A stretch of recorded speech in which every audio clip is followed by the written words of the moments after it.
Mulane enten cangkriman para rawuh. Nek endi enek imam iso menging dai aja nangkep Habib lho. Nek endi enek imam iso nglarang dai aja nangkep Habib. Jawabe teng Indonesia. Lho kok Indonesia? Iya, imame Imam Samudra.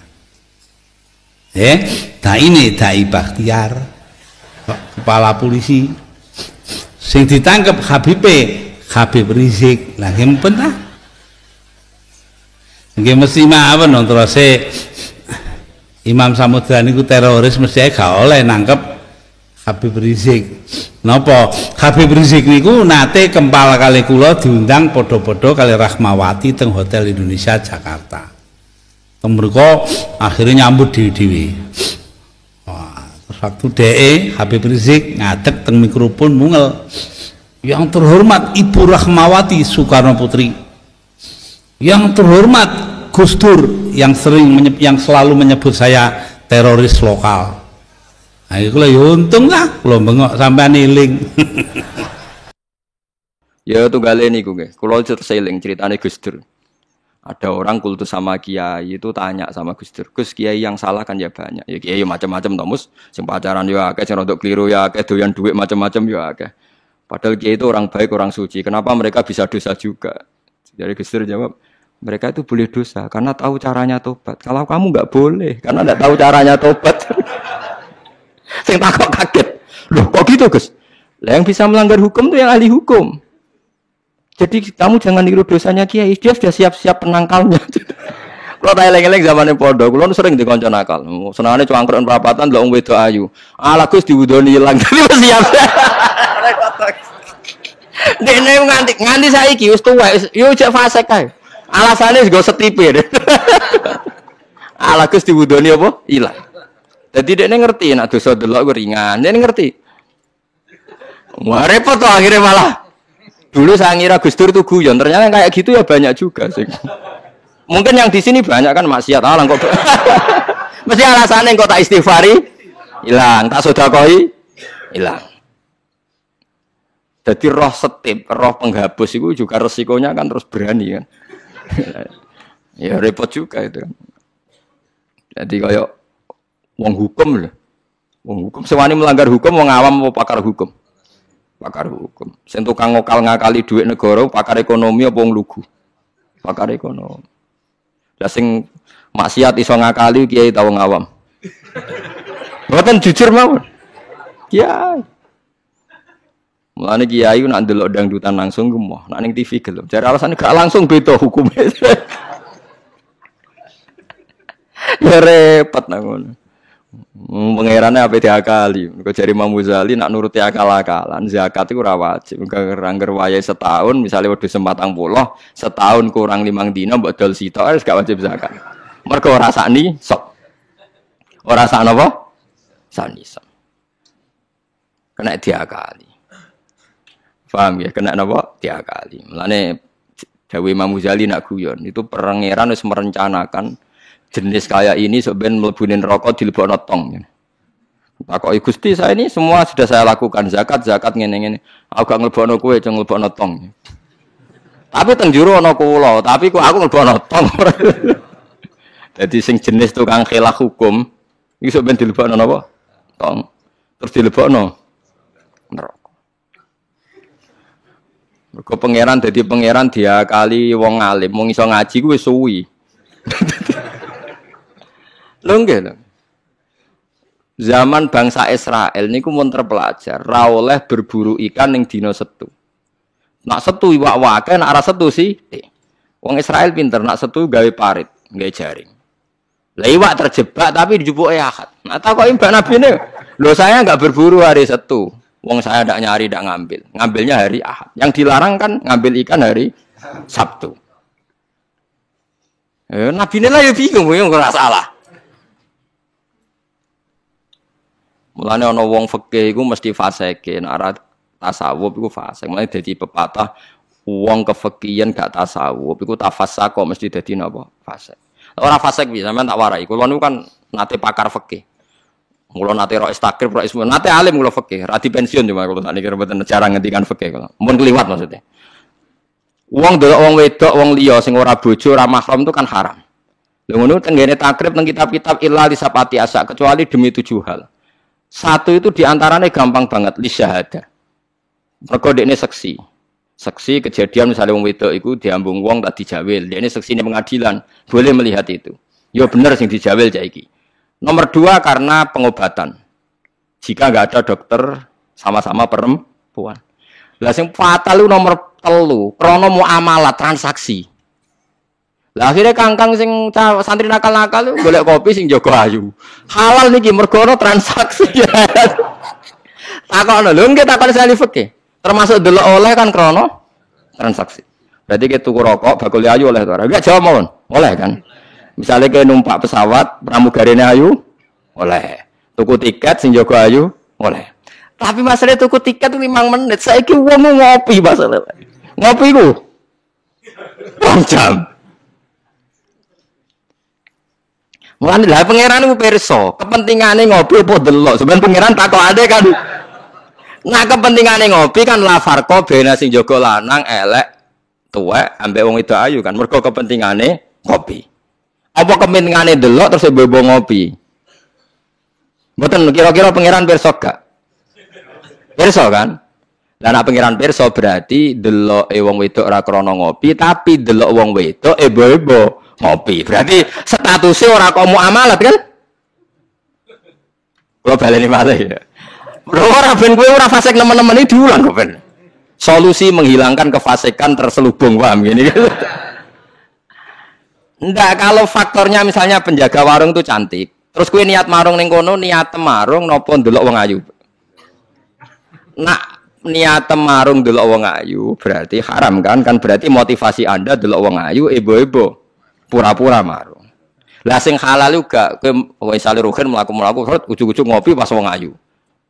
Sing ngopi, terus diombe jek panas mergo wedi kesuwen kecoba terus mire. Lah iku halal ya. Ana kesusune barang-barang ku halal. Mergo untuk musibah sithik terus kesusu. Tapi nak terus dinikmati. Makanya masyhur Nabi ngendikan suatu saat Sayyidina Ali itu melihat perempuan cantik ya. Kita nikmati jari Ali, ya Ali, lakal ula wa alaikas saniyah. Yang pertama itu rezeki, kedua wis musibah. Berarti artinya sing gak jarak iku laka iku untung. Maksudnya sing gak jarak iku jare Mustafa sing khusuk aku di rezeki. Ya tapi harus diterusno dadi apa? Musibah. Lah sekarang ada pertanyaan fikih begini, ini rungokno sing ahli fikih. Dan ini nyata. Kula lah ya ora iso jawab pastine, tapi ibu-ibu iso kula kecelok wong alim dadi ibu-ibu iso, tapi asline ya ora iso. Aku de kanca kiai, bocah khusyuk, nggih kaya kula, tapi piyambake khusyuk. Biasane wong khusyuk agak pati ngalim khusyuk. Lunga mbek santrine, lalah bis sing jog 3. Iku sing pol pinggire cah wedok wayu, rodok seronok macake rodok gak islami, wayu. Dekne ku isin nak jejer wong ayu, ya kuwatir maksiat. Dadi santrine sing kok jejer. Dekne ora aman wae dadi cah wedok santrine dekne. Lungane atuh. Wong pandangan Semarang atuh. Cara Mustafa ya wis suwi wis wareg mesti. Cara Rohir ora tau mikir wong dekne ra kiai. Ya dianggap rezeki ora ae. Mergo jejere ku amalah wau kan gak ada. Kana liya. Barang bar diangen-angen dekne ngrasa dosa. Aku. Gus cara jenengan kula nu salah ta ora? Ya karwan salah. Kok saged kula ngindari fitnah Gus. Piyambake kok ayu. Tapi ora ana ayu. Kok ayu Gus, pokoke malah nerang pokoke ayu Gus. Ya malah dosa gede to kowe. Kowe ora dosa tapi ngongkon santrimu dosa. Padahal santrimu jek umur puber, sawate luwih gede timbang kowe. Kudune kowe sing wis tuwa kiai kan takwane dhuwur. Iku luwih aman timbang santrimu. Dipikir astagfirullah, kita salah. Ya ora salah. Aku mergo kowe nak tak salahno malah dia jejer malah aku repot. Udah dari Gus Pak, apa aku sing jejer wah malah aku dihisab pangeran. Pokoke ngono, hukume pokoke ngono pikir dhewe. Ya kan repot kan. Nak ndelok santri luwih duwe sahabat misalnya bocah umur 18 kan puber wis ngono ra di bojo. Pak Yai sak ngawur-ngawure kan di bojo ya rontok di takwa kan ya rontok isin barang wis tuwek misal. Potensi maksiate dhuwur di santri mbek kiai. Jawab mawon. Santri kan berarti sing kudu jajar kiyaine ta santrine. Kiyaine misalnya. Lho kok Lho boten farwani kan hukum istihad ya, napa? Istihad. Tapi mboten pantes lho Gus Ki. Kok bakat pantes kaya takok. Tapi yen kula niku teng ati kula niku berontak. Kok malah aku ngurbano santriku. Terus kula eling zaman ning pondok, angger santri sing khusyuk iku golek bojo ra iso. Mergo delok wong wedok haram ora tau delok. Tapi lucune di sisi kefasikan sing lucu. Mbek kancane sing rada nakal, cek delok-delokno cahayu nek ana sing cocok entokno aku lho. Wong dekne dhewe ra wani delok kok ngomong liya. Dadi wong mesti di naife dhewe. Lah ya wong saleh ya duwe naife napa? Dhewe. Gale ngrasani lho. Misale Mustofa ngrasani wisin, tapi nek ngrasani seneng. Bentuk informasi. Lah ya padha wae. Lah wong saleh ngoten niku pirang-pirang. Ya pikir dhewe ora usah tak terusno, paham ya niku pikir dhewe dadi. Paham niku angel gitu. Terus urip niku angel. Mulane mati urip kenapa istighfar. Nah, ya mau duwe solusi mau. Duwe napa? Solusi. Terus kula suwun pokoke mati urip niku mulang. Terus misalnya salah nggih istighfar. Nah, mergo wong mulang ya wau. Ape salah wis di solusine. Kayak ning film-film kuno. Ana pendekar sitok ngombe racun mati, sitok ra mati. Sitok wis diakali ngombe penang kalis. Ngombe napa? Penang kalis. Mulane akeh wali sering maksiat tetep wali. Sing wali anyaran langsung dibredel. Tak kok lha kowe ora dibredel, pengalaman aku perkara ndek. Kafaroe kathah. Napa kafaroe napa? Memang kita terima kasih dalam hal tertentu yang diperjuangkan. Kita fair terima kasih. Tapi bahwa kemudian saat kelompok itu melawan mayoritas mainstream Islam di Indonesia kayak NU Muhammadiyah, itu mereka punya semangat itu baru berapa hari. NU Muhammadiyah merawat Islam di Indonesia itu sudah puluhan tahun. Mereka merawat Islam dengan semangat baru beberapa hari. Mungkin bapak mereka belum sholat, karena mereka kuliah, ngerti berita tentang Israel, atau ngerti berita tentang kemungkaran, kemudian menjadi ekstrim. Jadi cara bahasa kasarnya berapa hari mereka kenal Islam. Sudah hanya 1-2 kebenaran yang diperjuangkan, mereka anti sama kebenaran sudah jalan lama, yaitu kebenaran yang ditanamkan leluhur kita. Mulai ngajari anak-anak caranya sholat, caranya baca doa iftitah, caranya tumak nina, caranya sesuci dari najis. Nah, tapi kelompok-kelompok yang istiqomah ngajar ini kan tidak menjadi populer karena ada demo pakai bendera besar-besar. Kelompok apa? Tapi yang demo-demo pakai bendera-bendera besar, apa betul mereka ngurus Islam secara harian? Ngurus caranya orang sholat, caranya orang ngilangi najis. Kiai NU ku selera karuan, orang non najis mulai mukhafafah mughalladah mutawat. Kita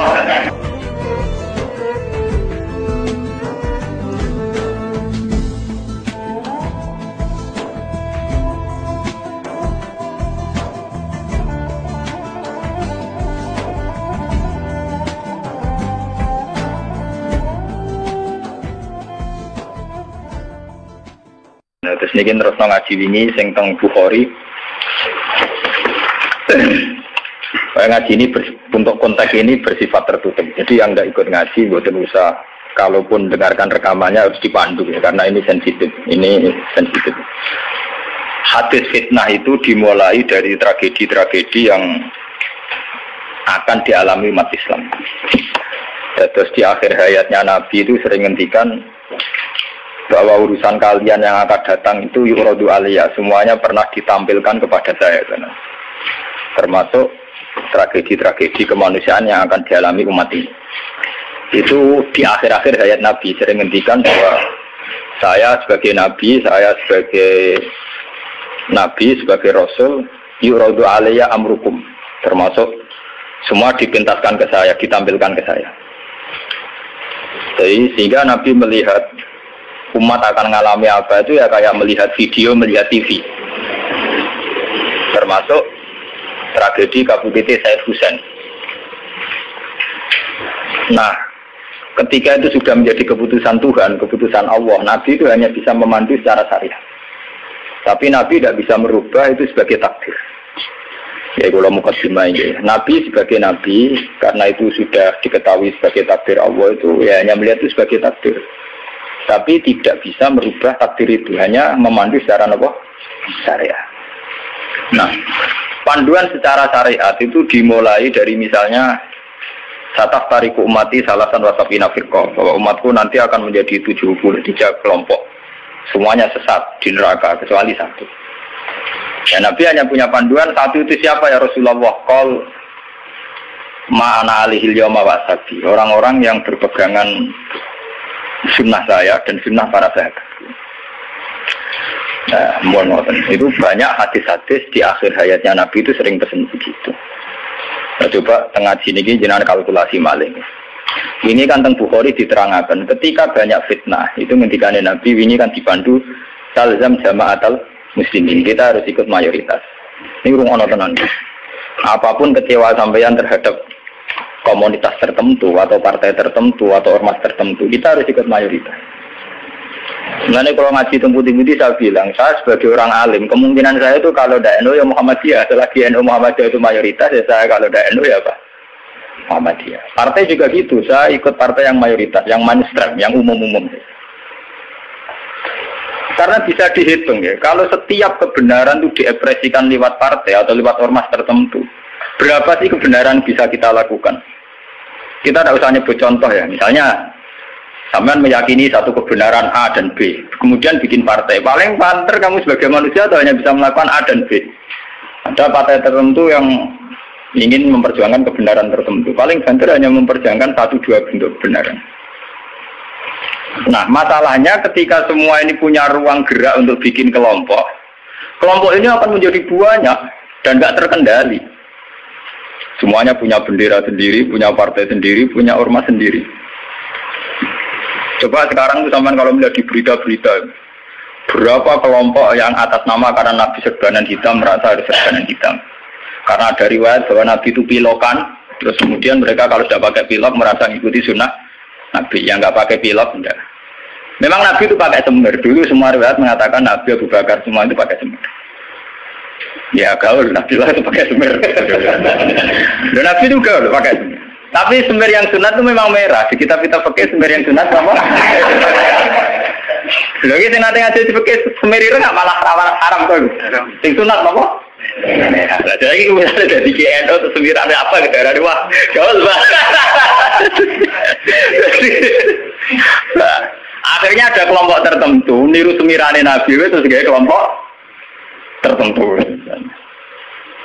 Begitu terus. Nah itu kalau kita turuti itu akan menjadi faksi-faksi, kelompok-kelompok kecil yang akan menyulitkan.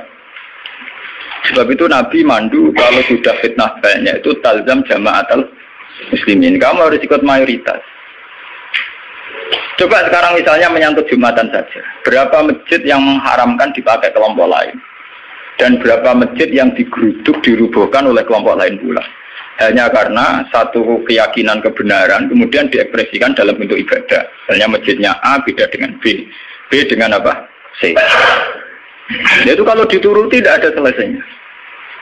Nah itu Nabi berpesan, kalau ada kelompok Islam yang sedang solid, kok ada yang ingin memecah, itu boleh diperangi. Fadribu bisab itu boleh dilawan. Bahkan harus dilawan dengan kekerasan. Kalau harus dengan kekerasan ya boleh pakai kekerasan.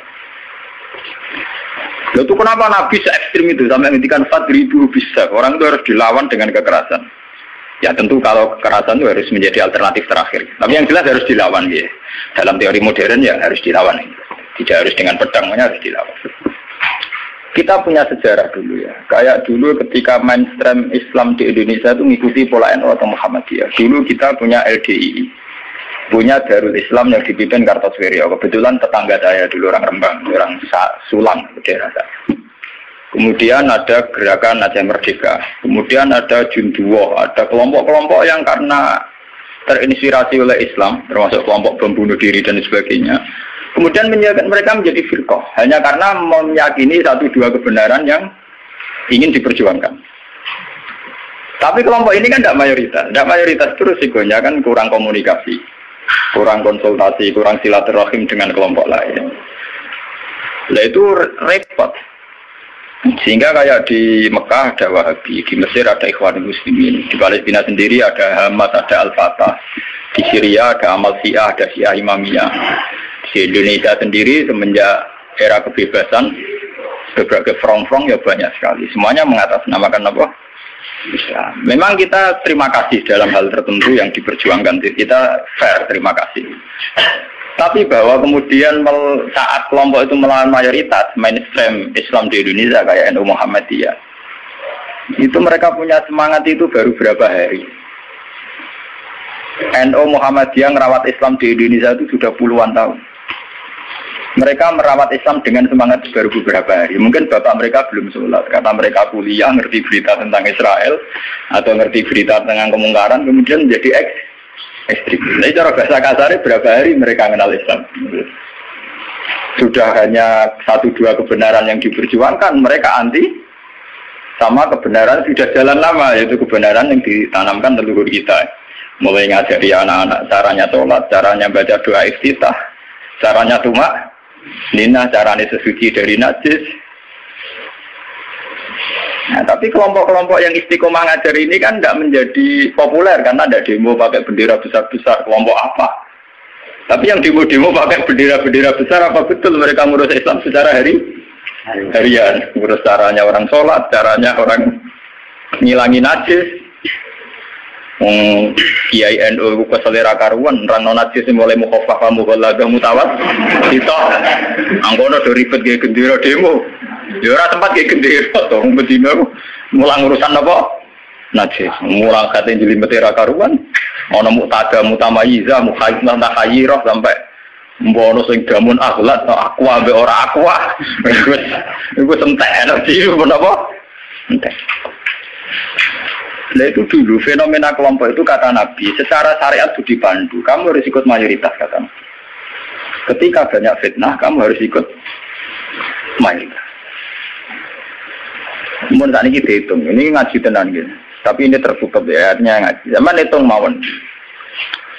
Kalau partai-partai atau ormas banyak itu kita turuti atas nama ideologi tertentu atau atas nama visi tertentu, oke lah atas nama visi tertentu orang sah bikin partai, bikin ormas. Tapi mereka secara realistis karena minoritas itu apa sih yang bisa diperbuat dari kelompok minoritas? Sudah gitu secara teori modern kalau dia ada jabat namanya oposisi. Sudah oposisi kasih duit cilik. Paham ya? Oposisi radi duit napa? Cilik. Ngurusi vaksinnya dewe kebingungan urung ngadepi sebuah negara. Itu mendingan umat Islam itu ikut mayoritas, yaitu bagian dari negara. Sehingga peralatan negara dengan sendirinya juga peralatan Islam. Sama saya hitung ya. Kalau nanti ngaji bolak-balik kalau hitung, ini rumah nontonan hitung dipenggali. Kalau umat Islam itu ikut umumnya orang, ada yang jadi tentara, yang jadi polisi, yang jadi pedagang, ada yang jadi pengusaha, ada yang jadi miskin, ini rasa tidak ada jadi. Kalau itu tidak usah proses penjadian, sudah jadi sendiri. Lama. Karena itu mengakui Islam yang hanya bunyal Islam ala khamsin. Ini rumah nonton ini ngaji. Saya bertaruh betul. Saya bertanggung jawab di depan Allah. Kalau mereka mengikuti Islam dengan kaidah Nabi saja, itu hanya bunyal Islam ala khamsin. Bahwa Islam itu dibangun atas 5 hal, yaitu syahadati alla ilaha illallah wa anna Muhammadar Rasulullah wa iqamis shalat wa ita'iz zakat wa shaumi Ramadan wa hajjil baita man istata'a ilaihi sabila. Itu tidak menerangkan partai politik, juga tidak menerangkan sebuah bentuk negara, juga tidak menemukan formasi negara, formula sebuah negara. Itu enak. Artinya enak itu misalnya kalau misalnya kayak Rukin Madun mau dibunuh orang Israel karena bagian dari bangsa Indonesia, negara wajib melindungi atas nama dia bagian bangsa Indonesia. Karena dia ngakui konstitusi negara, dia warga yang baik. Maka ketika Rukin Madun mau diculik Israel, itu negara harus melindungi dengan peralatan negara. Itu beda dengan kalau Rukin Madun gaya faksi tertentu anti negara balane Amerika. Ini gaya faksi tertentu anti Israel. Gaya bambu runcing dewe, gawe senjata rakitan, terus digo nyerang Israel. Itu kalau diserang Israel, itu negara harus tanggung jawab. Toh kamu tetap kalah karena minoritas. Kulo wingi pas ngaji teng Demak, teng kanca-kanca sing derek kulo ngomong. Kita secara ideologi bersimpati ya sama kelompok-kelompok yang melawan kebatilan. Tapi kalau kelompok itu kecil dan beda dengan negara, itu resikonya negara harus tanggung jawab. Ya kan kita cerita ilmiahnya saja. Ini bukan menyalahkan siapa-siapa. Kita cerita ilmiahnya saja. Banyak faksi-faksi kecil kayak kasus di Sudan, di Khartoum, di Darfur, di Rwanda, di Kenya.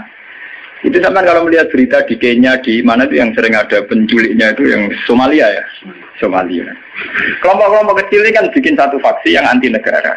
Terus mereka atas nama kebenaran yang diyakini bikin gerakan tertentu. Hamas juga beda dengan Al-Fatah sebagai penguasa, yaitu karena presidennya dari kelompok apa? Fatah. Itu untuk menghadapi musuh itu repot karena dia tidak dihitung sebuah negara, tapi dihitung sebuah kelompok. Tapi kalau para kiai itu ikut bagian dari negara, itu yang harus melindungi negara. Sehingga dengan sendirinya, kalau kita bagian dari negara kayak Rukin Madun ya ikut punya Kodam Brawijaya, ikut punya Kodam Diponegoro, ikut punya Pangdam Jaya. Karena negara harus melindungi rakyatnya dan itu rakyat yang sah karena tidak rakyat yang mau bikin kelompok yang anti negara. Jadi hitung-hitungan strategis. Sebab itu sejarah Wali Songo itu tidak ada yang tidak ngakui sistem negara. Dulu ketika Sunan Ampel itu dapat Ampel Denta itu bagian dari Majapahit.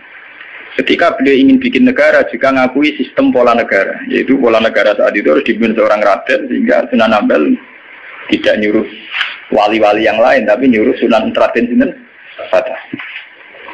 Begitu terus zaman Basim Asy'ari juga ikut Masyumi.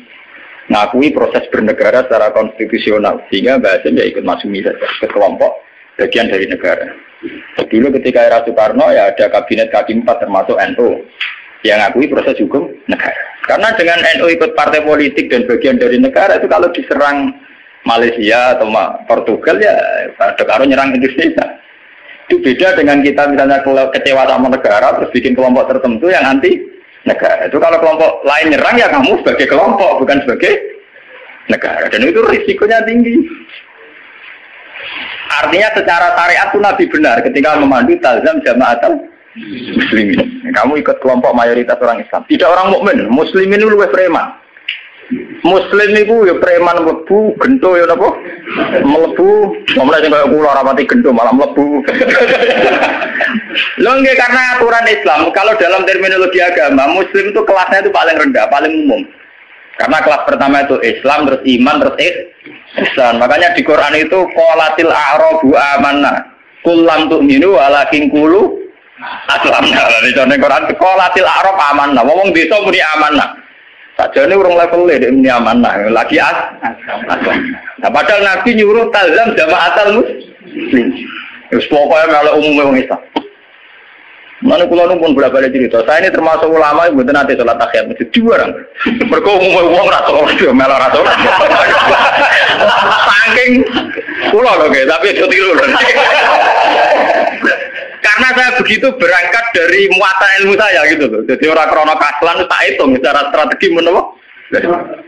Toko-toko kula tak ngene kula diseneng. Wah, cocok ini Gus Ba, umume wong. Nah, kula anggere iso biasa, marung nang pasar nggih biasa, santai mawon. Nanti bakule nggih bangga. Gus Ba sering jarang mriki. Aku lho ora urusan ana cerita ulama marung muruah ora buan. Pokoke umume wong Islam marung ya napa? Marung. Termasuk umume kasus sithik-sithik duwe. Akhir gak temen-temen. Misalnya nyenengi tonggo selingkuh akhir gak temen-temen. Pokoknya sing umum-umum mah. Ini penting kan.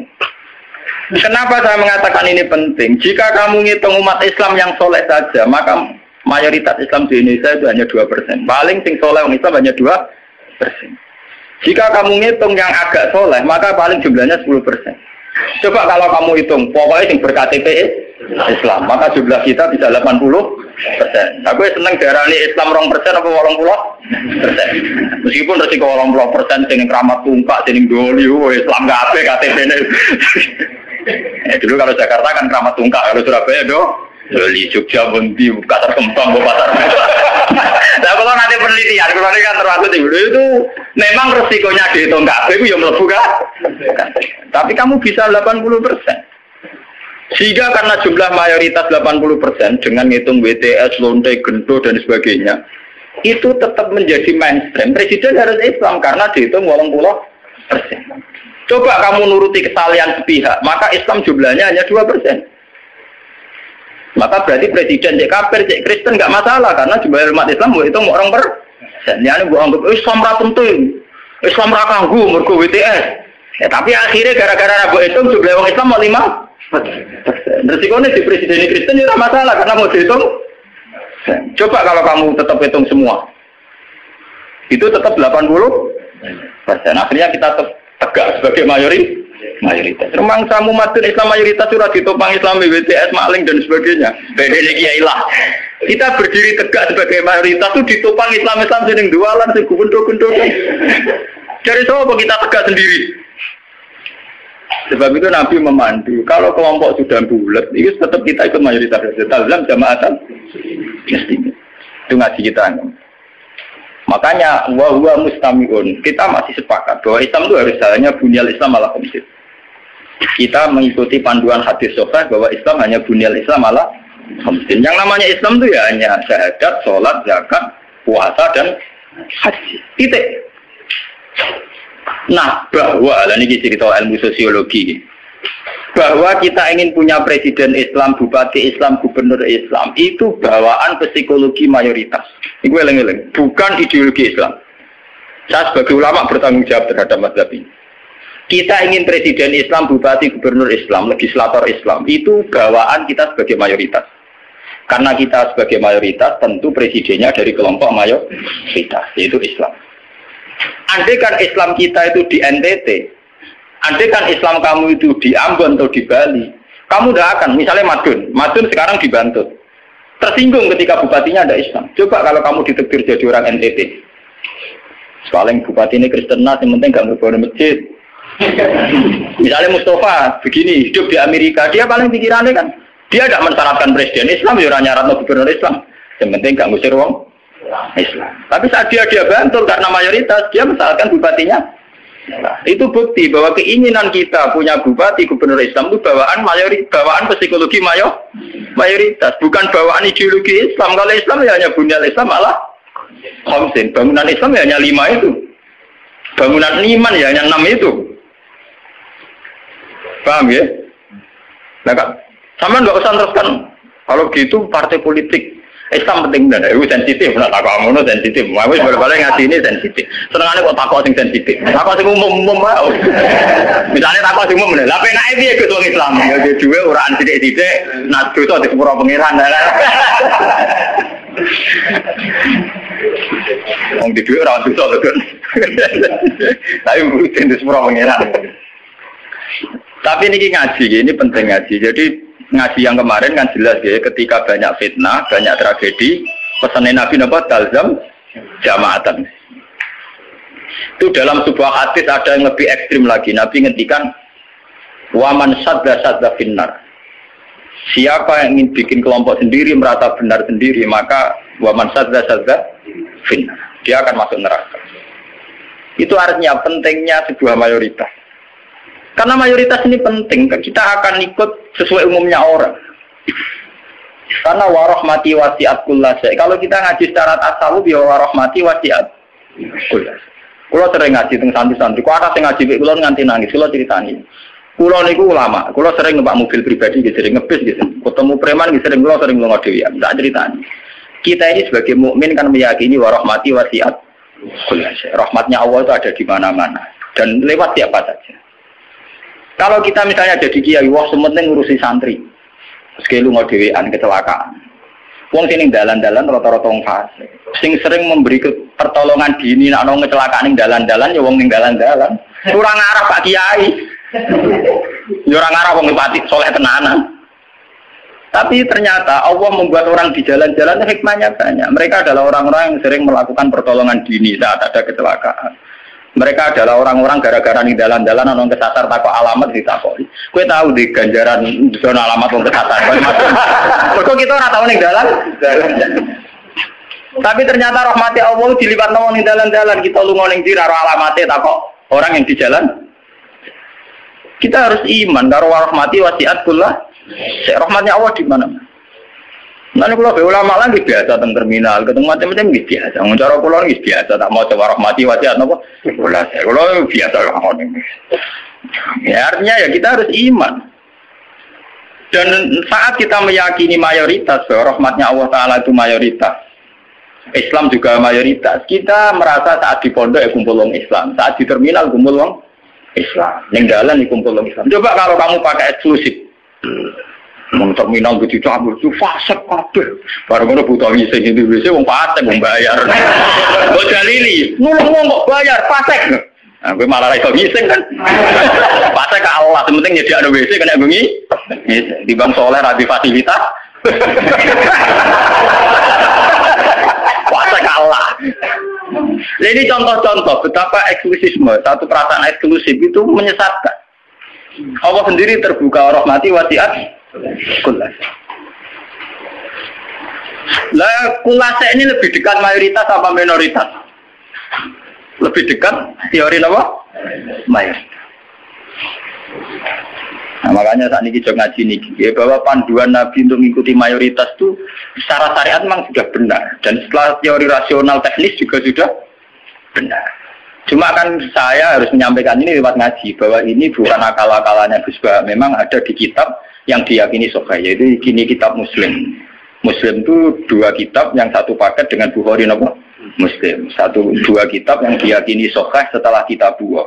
Ya, dalam keyakinan mayoritas orang Islam setelah kitab buah adalah kitab Bukhari nopo Muslim. Dan lewat kitab sahih ini sampean tahu bahwa panduan mengikuti mayoritas adalah panduannya Nabi. Paham ya? Panduannya sinten? Nabi. Mulai iki ngalim-ngalim Jawa orang berjubahan, umumnya wong nganggo helm. Ini biasa umum wong. Karena mereka tahu betul pentingnya mayoritas, pentingnya tradisi mayoritas.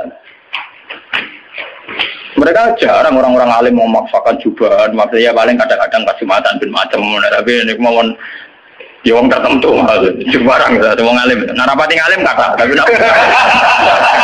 jubarang mau apa terus? Wong alim-alim kali beru mesti biasa-biasa lah. Mana? Oh, terguya deh tenang. Sing umum-umum mawon. Mohon kalau terusakan saniki. Lah, ketika kebenaran itu ternyata tidak sesuai dengan perilaku pejabat atau perilaku sebuah pemerintahan itu kayak apa? Nah ini terus babu wujubil ingkar alal umara fima yukhalifu syar'a wa tarki qitalihim ma sallallahu wa nahwi dzalik. Ini panduan bagaimana ketika kebenaran itu benturan dengan pejabat-pejabat yang korup, yang salah, dengan hukum-hukum pemerintahan yang salah itu gimana? Ini langsung kalau baca hadisnya. Bahwa saat demikian kita wajib ingkar tapi tidak harus perang. Ini kalau baca. Haddatsana Haddad bin Khalid, haddatsana Hammam bin Yahya, haddatsana Qatadah anil Hasan, Ad-Dubbah bin Mihsan, an Ummi Salamah, anna Rasulullah sallallahu alaihi wasallam. Satakunu umara'u fata'rifuna wa tunkirun. Faman arafa bari'a wa man angkara salima. Walakin man radiya wa taba'a. Qalu afala nuqatiluhum qala la ma sallallahu. Ini panduan saat kita sebagai orang soleh ngadepi pejabat-pejabat yang nakal misalnya. Saat aku bakal ono sapa umara, pira-pira pemimpin, pira-pira amir, pira-pira pemimpin. Pemimpin ini bisa pejabat, bisa pemimpin kultural, pemimpin ormas, wae pemimpin umara jamu amir. Fatarifuna mongko kenal sira kabeh tapi watung kiruna lan ingkar sira kabeh. Kowe iso kenal tapi ya ingkar karena ya mungkin perilakunya sing enggak bener. Faman arafa bari. Faman mongko te sapane wong arafa gelem kenal sapa man bari ya mongko bebas sapa man. Maksudnya kenal yo terus iso milah-milah mana yang baik mana yang buruk. Waman te sapane wong angkara iku ingkar sapa man salima mongko selamat sapa man. Kowe ra kenal bupati atau gubernur atau pejabat sing korup sing nakal. Iku sing ingkar selamat. Lah sing ra selamat apa? Melane mati korupsi ini iku. Walakin man rodiya wa ta. Walakin man rodiya, tetapi ini sing ra selamat yo rido cocok buat apa ya anut wah cocok pintan to. Mergo untuk bagi bagian. Wis taruh ono tuh biasa wae. Biasa wae perkara ngene. Walakin man rodiya napa? Wa ta. Lah ini anti ke Nabi. Beliau yaitu tadi ikut mayoritas.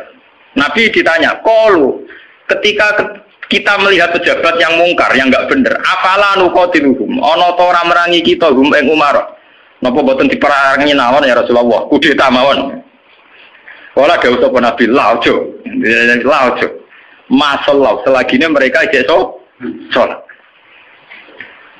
Ini menunjukkan gitu, bahwa ini loh, ini hadis sahih bahwa ajaran Nabi untuk melihat kemungkaran itu tidak ada yang ajarannya itu disuruh revolusi pakai kudeta itu tidak.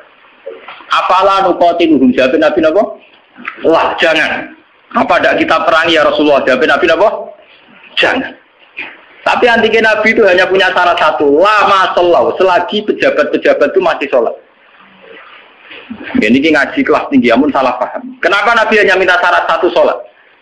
Bagi seorang Nabi, selagi dunia ini masih ada orang sujud kepada Allah, masih menjaga konstitusi agama yang berupa sholat, yang disembah masih Allah, itu masih normal. Mungkin pejabat itu punya kesalahan, dia korupsi, dia menggenjot rakyat, dia apa. Tapi selagi dia sholat, kata Nabi itu tidak boleh revolusi.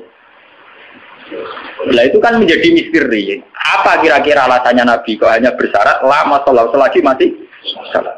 Kemungkinannya dua. Kemungkinan secara teori ulama lagi. Secara teori ulama, kalau ulang lagi, ini sudah di luar teori sosiologi, teori demokrasi masalahnya. Ini harus pakai teori ulama. Kalau teori demokrasi kan kalau mayoritas protes dan sah secara pemilu ya sah dia jabat, yang minoritas menjadi oposisi. Kalau dalam teori demokrasi kan gitu. Cuma kalau namanya teori demokrasi kan kalau satu Indonesia maling semua terus partai maling mayoritas ya yang jabat harus maling. Makanya kalau ingin BTS itu supaya legal, saya Indonesia jadi BTS bikin partai lonte itu kalau menang ya jabat. Karena yang dipakai demokrasi adalah suara terbanyak. Loh iya, resikonya demokrasi kan suara terbanyak harus dilegalkan mimpin kan. Kalau terbanyak gento semua ya harus. Makanya preman kemarin kalah sama jenderal kan dia kurang solid, dia harusnya orang jadi preman dulu semua. Bikin partai preman itu kalau mayoritas ya harusnya jabat. Nah ini saya bicara tentang teori ulama. Kenapa Nabi mensyaratkan jangan kamu revolusi, jangan kamu kudeta selagi mereka masih sholat. Bagi seorang nabi, bagi seorang ulama, bagi seorang wali, selagi makhluk yang di dunia ini masih bertautan dengan langit, bertautan dengan Allah, berhubungan dengan Tuhan, itu masih dianggap normal. Masih dianggap apa? Normal. Bukan benar loh ya, normal. Karena ya wa ma khalaqtul jinna wal insa illa liya'budun. Makanya caranya harus sholat. Karena masih normal. Artinya seorang nabi itu tidak jagal-jagal amat ketika seorang yang nakal itu masih sholat. Seorang yang zina masih sholat. Karena masih sholat itu artinya masih ngaku eksistensi Tuhan. Artinya dia masih ngaku eksistensi apa? Tuhan. Kalau sudah fasik tidak sholat itu sudah tidak ngaku eksistensi Tuhan. Dia bisa keceluk komunis atau ateis atau apa saja. Lebih parah lagi. Itu kenapa sirinya, kenapa dosa syirik begitu tidak diampuni, dianggap dosa terbesar karena memungkiri eksistensi apa? Tuhan. Selagi orang masih sholat itu ngaku eksistensi Tuhan. Ya teman saya ingin pikir. Nah, tapi korupsi kan menyengsarakan rakyat. Korupsi itu menyengsarakan rakyat dalam konteks rakyat yang nggak punya ketahanan. Karena misalnya APBD dikorupsi bupati sehingga tidak ada pembangunan Bantul atau Sleman atau negara mana saja. Paling banter sarana umum yang terbengkalai. Tapi masyarakat yang punya ketahanan hidup secara baik, dia punya pertanian yang baik, punya perdagangan yang baik. Itu pejabat korupsi hanya dia dosa saja dengan Tuhan karena rakyatnya punya ketahanan sendiri. Makanya Nabi berpesan semua kesalahan itu dimulai dari masyarakat tidak punya ketahanan. Alaikum anfusakum la yadurrukum man dhalla idza ihtadaytum. Kalau kita sudah miskin, pejabatnya korup, kita tambah miskin karena kita kayanya menggantung kebijakan negara, misalnya lewat BLT, lewat sarana umum, lewat pekerjaan massal. Tapi kalau kita sudah kaya, pejabat korupsi itu hanya salahnya dia dengan negara, tidak punya akibat ke kita karena kita sudah kuat. Jadi ya, pejabat korupsi itu salah, sampai dengan salah. Tapi jangan katakan bahwa korupsi sumber segala bencana, enggak. Sumber segala bencana adalah saat individu cara hidup tidak sehat, cara berekonomi tidak sehat. Ingat itu, dalam aturan Islam, kullukum ra'in, bahwa kalian pemimpin pada diri sendiri. Saat diri sendiri kita tidak kuat, dengan kesalahan orang lain kita rentan. Bahkan saat dimiskin, tanpa dimiskin kami, kita sudah miskin. Kata siapa kalau pemiskinan negara ini karena salahnya Orde Baru? Madun rawat ana sing miskin dhewe. Roken rawat ana sing miskin. Idam Samawi rawat dolem ning Roken wis kere. Berarti kekerean ini bukan kesalahan kebijakan pemerintah. Kesalahan SDM kita kan. memang pemerintah ikut memperparah pejabat, tapi jangan katakan begitu. Sekali-kali nyalakan awam dhewe. Kita ini tanpa dimiskinkan orang sudah miskin. Tanpa didolimi orang sudah terdolimi oleh perilaku kita sendiri, oleh pilihan hidup kita sendiri. Yang orang salah sing melarat kok melarat. Nanti dari kaca kula, wah aku bar mergawe modal sak mungkin bangkrut, kowe bangkrut bar modal, aku sedurunge bangkrut. Kira iku wis bawaan. Wah, kira lateng. Nih, artinya kira-kira kita ini adikan pejabatnya wis hasil, iku yo tetep kere. Jadi Bupati Bantul, Cek Sleman, Cek Diae, ora korupsi lah, sing kere tetep kere. Wah repot, tapi nyala sopo. Tugale sistem pendidikan nasional dirubah nganti ngeluh mendiknas ya. Udah tarik SDM rendah atau sinau tetep bento. Sebelum ada paket-paket UNAS ya wis do bento. Bentone ora salah pemerintah, ora gelem belajar. Apa susah sih ora usah sekolah belajar dhewe maca-maca buku tak apa. Jadi kita ini kan bodoh sedurunge dibodhokno, melarat sedurunge dimelarat. Makanya Nabi itu tidak begitu fanatik dengan aturan-aturan sosial. Nabi sebagai Nabi hanya punya pesan lama selagi masih selagi di alam raya ini masih ada orang yang mentautkan, yang mengkaitkan hubungan hidup di dunia ini dengan Allah, dengan Tuhan itu masih normal. Oleh Nabi dianggap masih normal. Jika Nabi kalau nyurati raja-raja ya kamu masuk Islam. Setelah Islam kamu selamat. Itu Nabi tidak ada syarat bahwa kamu harus menjadi rakyat saya, pengikut saya itu enggak. Karena ya seorang Nabi itu hanya butuh supaya dia manusia di alam raya ini punya tautan, punya hubungan dengan hukum Tuhan. Makanya Nabi ngendikan lama sholat, selagi masih sholat. Itu kemungkinan pertama. Kemungkinan kedua, Nabi masih berharap dengan sholat itu, kalaupun dia nakal, tidak nakal-nakal lama. Tidak mungkin seorang yang sholat istiqomah, kemudian nakalnya nakal-nakal lama. Karena tidak mungkin dengan kekuatan sholat itu kemudian menjadikan perzinaan menjadi kebutuhan. Menjadikan minum menjadi kebutuhan. Paling aksiden. Kelebihannya orang sholat, kalaupun dia zina itu aksiden. Gak kuat ngempet, kecelakaan. Apa nyabu, gak kuat ngempet, kecelakaan. Dia tidak akan menjadikan kecelakaan atau kesalahan kayak zina minum sebagai kebutuhan. Itu beda dengan orang yang tidak beragama. Bisa menjadikan fisik kebutuhan, minum kebutuhan, nyabu kebutuhan. Kelebihannya agama adalah sebuah kesalahan itu hanya aksiden, kecelakaan, kepleset. Mulai dalam bahasa tasawuf darani kepleset.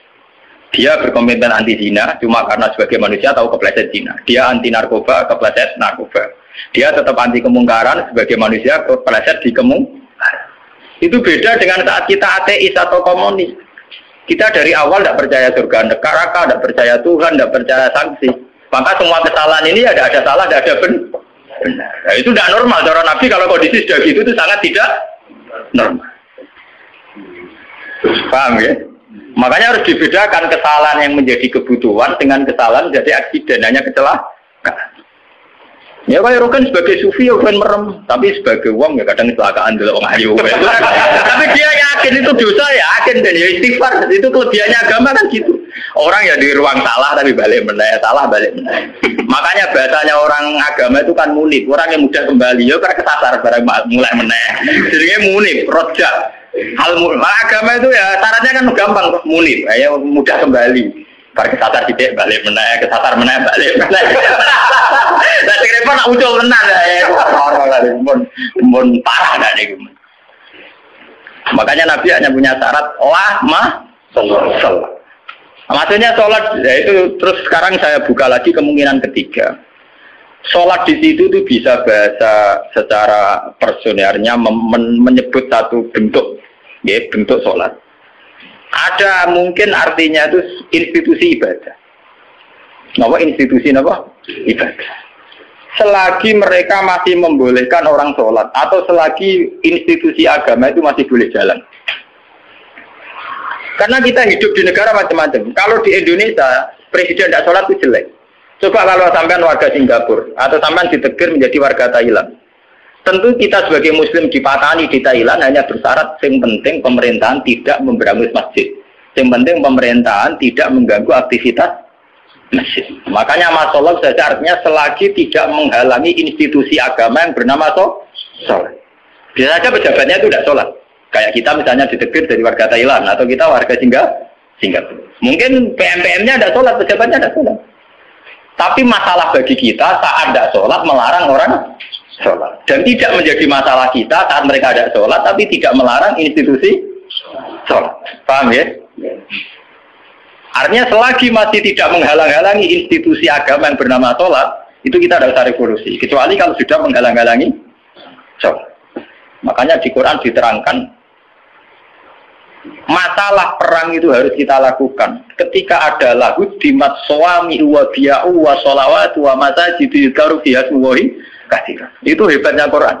Jadi dari awal Quran itu ingin sekali gak ada perang, kecuali kalau simbol-simbol agama dihalang-halangi, dihanguskan.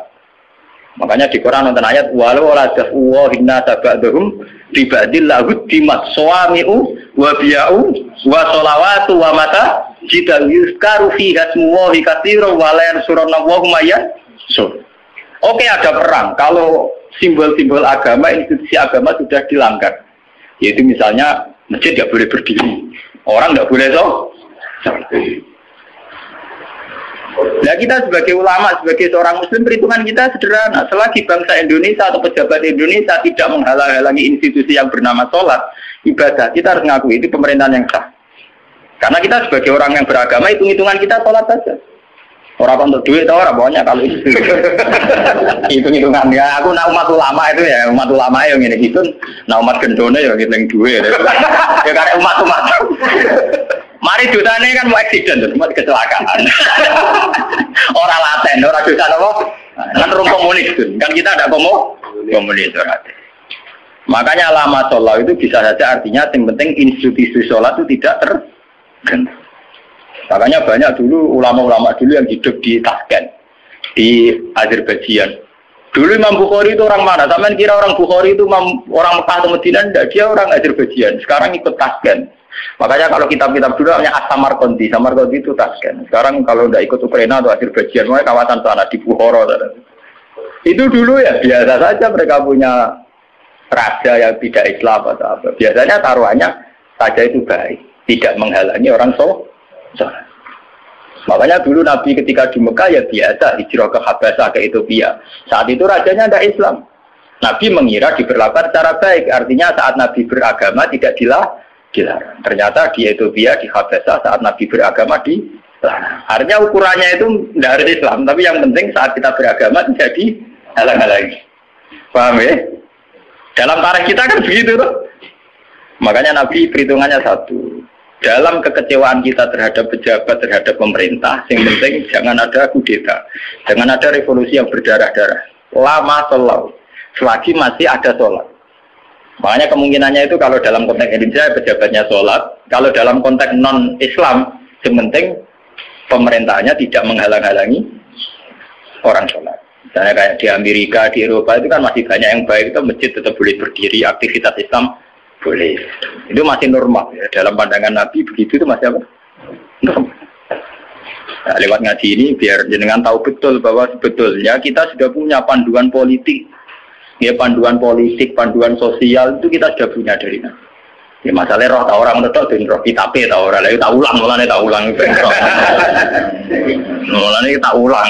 Pentingnya ngaji ini biarnya kita tahu. Sebenarnya panduan-panduan itu sudah ada.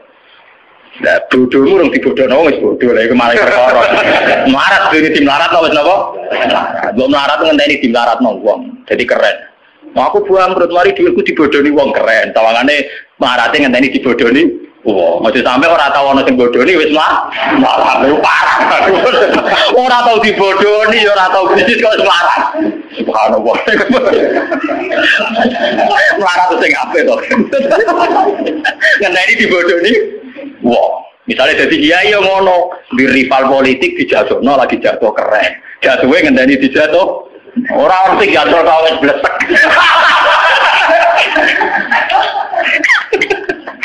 Mau ya jatuh ngenteni sing jatuh no apa kan lumayan, tawangannya orang sing dikabing hitam. Mau bisa jadi kiai gara-gara disaingi ku terus ambles. Orang sing nyai kok ambles. Mana jatuh sing terhormat, melarat atau sing sopan tidak. Jadi walakin man radhiya wa ta. Qalu padha matur sapa sahabat apalah nuqatilu. Mono ta ora merangi kita ing Umar. Jawabe Nabi qala la gak usah revolusi, gak usah perang mah. Sallallahu alaihi wasallam salat ya. Al-Fatihah.